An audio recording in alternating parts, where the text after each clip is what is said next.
This is Spencer and welcome to my wallpaper channel. Today I'm installing wallpaper around a vanity. I think there was a fire or a flood here, and so I was called to reinstall the wallpaper after the wallpaper was removed. And so I have 3 and about 3/4 inch of space between which I am expected to hang wallpaper against the wall. Now this is a tough endeavor, but I want to show you it's not impossible. If you have the right tools, you can get this wallpaper into this spot here. And I've manipulated it into place.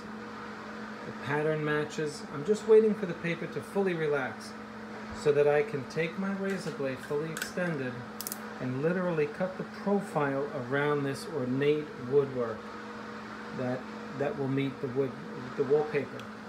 So check it out on the next frame where I show you that it's not impossible to do this if you just have a little patience. Let me show you once again, making sure that you got the full view of what's going on over here. You can see the wallpaper continues from here and then goes in between this 3.5 inch space, and I have to figure out how to get it in there, okay? Okay, this is Spencer, your wallpaper installer, and you can do this with a little patience. I'll see you on the next one.